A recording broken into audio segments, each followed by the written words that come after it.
मैंने GPSC clear किया class 1 Gujarat में रैंक 34 था।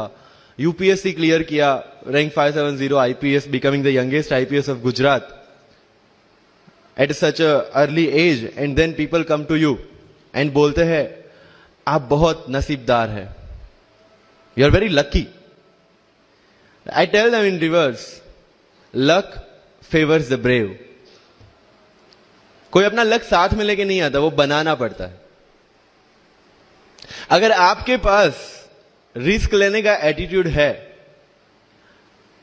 मैं गुजराती हूं and we know the business, and business का एक ही फंडा है, higher the risk higher the profit. So अगर 8:30 को आपका एक्सीडेंट होता है और 9 o'clock आप मेंस की एग्जाम देने जा सकते हैं, इंटरव्यू से पहले 1 महीने तक आप हॉस्पिटलाइज्ड है और उससे 1 वीक पहले आप दिल्ली जाके उसकी प्रिपरेशन कर सकते हैं, तो luck has to come with you. उसको आना पड़ेगा और आपको आईपीएस बनाना पड़ेगा। लोग बोलते हैं कि एक्सीडेंट के बाद आप जाके आए एंड ऑल, तो द सिंपल था कि मैं एग्जाम के लिए निकला, मेंस मेरा था, सुबह GS3 का पेपर था।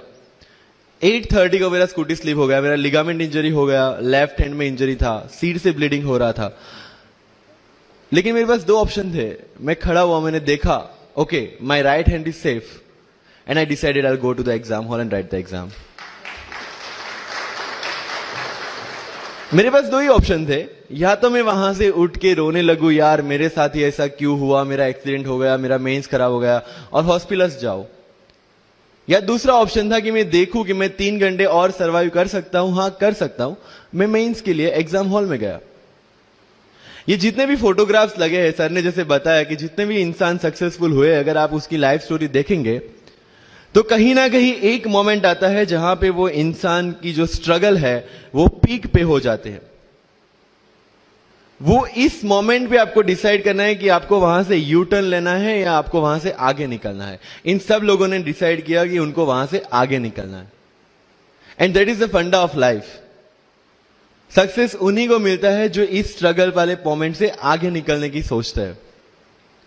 जब भी आपको लगे कि आपके सिर पे बहुत मुसीबत है, जब भी आपको लगे कि आप हर तरह से गिर चुके हैं, जब भी आपको लगे कि आपके पास कोई ऑप्शन नहीं है, तब एक चीज आप अपने दिमाग में लाइएगा कि यही मोमेंट है जहां से आपकी तकदीर बदलने वाली है। क्योंकि डायमंड जो होता है वो जितना ज्यादा घिसता है उतनी ज्यादा उसकी वैल्यू होती है। सोना जो होता है वो जितना ज्यादा तपता है उतनी उसकी वैल्यू होती है। अगर आप जिंदगी में तप रहे हैं, अगर आप जिंदगी में घिस रहे हैं, अगर आपको लग रहा है कि आप हर तरह से मुसीबतों में गिरे हुए हैं, तभी आपकी जो वैल्यू है वो बढ़ने वाली है।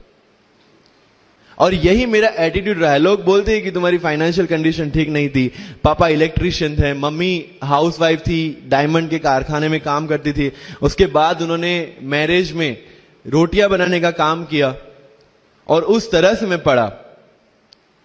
लेकिन जब मुझे पूछा जाता है कि ऐसी कौन सी चीज है आपकी लाइफ में जो आप बदलना चाहते हो, एंड आई सेड नथिंग। क्योंकि अगर वो चीजें नहीं होती मेरी लाइफ में तो शायद आज आपके सामने मैं नहीं होता। तो अगर लाइफ में प्रॉब्लम्स है, अगर लाइफ में स्ट्रगल है, जैसे सर ने बताया struggle is a part of life, and I strongly believe in that. क्योंकि अगर हम दिल्ली में थे, मेरे दोस्त के साथ में निकला बाहर घूमने, तो बोलता है यार ऐसी लाइफ चाहिए, कोई मगजमारी नहीं, आराम से बैठते हैं पूरे दिन एसी वाले कमरे में, बहुत सारे पैसे हैं और कोई टेंशन नहीं, ऐसी लाइफ चाहिए मुझे। मेरे पास ऑप्शन है। बोलता क्या? बोला देख सामने एटीएम का रूम दिख रहा है, एसी वाला कमरा है, बहुत सारे पैसे, कोई मगजमारी नहीं, जॉब ले ले। क्यों IAS IPS में दिमाग खराब कर रहा है? अगर स्ट्रगल नहीं चाहिए तो you have to compromise with that life. जब भारत वर्ष का सपना चंद्रगुप्त ने देखा, चाणक्य ने देखा, और उस भारत वर्ष को बनाने के लिए जब ये संघर्ष जारी था, और तब राजा धनानंद की डॉटर दूरदराज से चंद्रगुप्त को प्यार हो जाता है, और जब चाणक्य उनको बोलते कि नहीं तुम्हें उससे दूर रहना है, और तब चंद्रगुप्त बोलता है आचार्य कभी कभी सोचता हूं कि जिंदगी में या ये भारत के सम्राट बनने के लिए इतना त्याग, इतना बलिदान ना देना होता तो। और तब चाणक्य रिप्लाई करते हैं तो हर कोई भारत का सम्राट होता। This is the fundamental rule of life. अगर आईएएस बनने के लिए, आईपीएस बनने के लिए सैक्रिफाइस करना नहीं पड़ेगा, अगर उसके लिए आपको त्याग नहीं करना पड़ेगा, तो आज पूरे इंडिया में हर घर में आपको आईएएस आईपीएस मिल जाएंगे। So when you are entering into this game of UPSC or MPSC, make sure that you have to sacrifice anything which will take you to your goal. लेकिन प्रॉब्लम ये है कि हमें टेंशन होती है, यार दोस्त की एंगेजमेंट है, उसकी बर्थडे पार्टी है, उसकी शादी है, अटेंड नहीं करूंगा तो बोलेगा मैं तेरी शादी में नहीं आऊंगा, एंड ऑल। लेकिन बिलीव मी, जब आप आईएएस बन जाओगे, वो सामने से याद दिलाएगा, भाई इनविटेशन कार्ड नहीं भेजा तूने। समझ रहे हो? तो जो कुछ भी इसके लिए सेक्रीफाइस कर रहे हो, वो जब आप उस पोस्ट पे पहुंचोगे, सब कुछ वर्थ है, सब कुछ। मेरा इंटरव्यू था यूपीएससी का, मुझे एग्जैक्ट डेट याद है, 23 मार्च को मेरा इंटरव्यू था। 20 फरवरी को मुझे हॉस्पिटल में एडमिट किया गया क्योंकि मुझे इन्फेक्शन हो गया था बॉडी में, एंड बहुत हाई फीवर था, तो आईवी के अलावा कोई ऑप्शन नहीं था। 1 मार्च को ठीक होके मैंने सोचा चलो दिल्ली निकलते हैं। 2 मार्च को मैं दिल्ली पहुंचा। 3 मार्च को वापस से टॉन्सिलाइटिस का अटैक होने की वजह से फ्लाइट लेके वापस से पालनपुर, अहमदाबाद। Again hospitalization. 15 मार्च को I got relieved from the hospital. 16 मार्च को मैं दिल्ली पहुंचा और 23 मार्च को I gave my UPSC interview. तो 1 महीने का हॉस्पिटलाइजेशन। उसके बाद जब दिमाग में ये था कि मेरे साथ जो लोग इंटरव्यू दे रहे हैं वो 1 महीने से प्रिपरेशन कर रहे हैं, एंड 1 महीने से मैं हॉस्पिटल में था, again I thought this is the moment to prove yourself. I went to the interview और पूरे इंडिया में 2nd highest marks in interview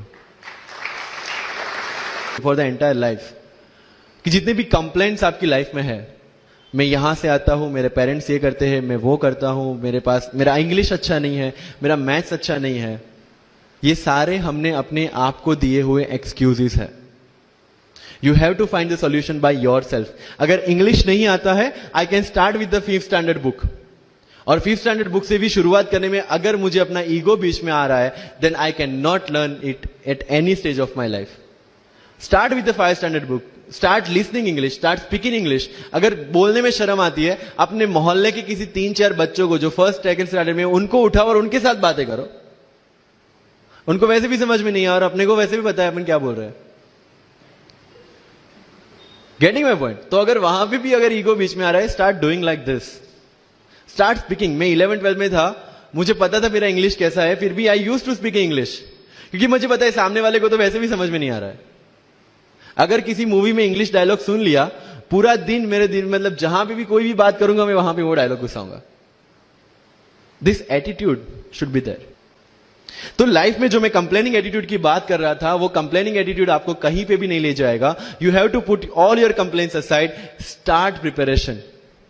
क्योंकि आज तक दुनिया यह मानती थी कि एक भी शब्द बिना बोले हम अपनी बात एक्सप्रेस नहीं कर सकते। तब हमारे साथ थे चार्ली चैपलिन, जिन्होंने एक भी शब्द बिना बोले सारी दुनिया को एंटरटेन किया। आज भी दुनिया जब यह मानती है कि सिर्फ औरतें अच्छा खाना बना सकती है, हमारे सामने संजीव कपूर, जिन्होंने पूरी दुनिया को भारत का स्वाद चखाया। आज भी अगर दुनिया यह मानती है कि अकेले इंसान से कुछ नहीं हो सकता, हमारे सामने महात्मा गांधी, जो अकेले चले थे और पूरा देश उनके पीछे चला था। आज भी दुनिया अगर यह मानती है कि धनवान बनने के लिए धनवान घर में पैदा होना जरूरी है, हमारे सामने धीरूभाई अंबानी, जिन्होंने पूरी दुनिया को एक सपना दिखाया, कर लो दुनिया मुट्ठी में, और आज रिलायंस इंडस्ट्री वर्ल्ड की और इंडिया की सबसे बड़ी इंडस्ट्री है। आज भी दुनिया अगर यह मानती है कि हम कम एज, ज्यादा एज में कुछ नहीं कर सकते, हमारे सामने अमिताभ बच्चन, जो आज भी एक साल में 3 ब्लॉकबस्टर मूवीज देते हैं। अगर आप ये मानते हैं कि सिविल सर्विस में आने के लिए आपका बैकग्राउंड होना जरूरी है, आपके सामने Shahrukh Khan without any background आज भी बॉलीवुड का बादशाह है। अगर आज तक दुनिया ये मानती थी कि हम सिर्फ धरती पे रहने के लिए बने हैं, हमारे सामने नील आर्मस्ट्रॉन्ग, जो चंद्र पे जाके आए, आज तक हम ये जानते हैं कि हम क्या है, हम क्या बन सकते हैं, ये जानने का टाइम शुरू होता है अब। Thank you so much.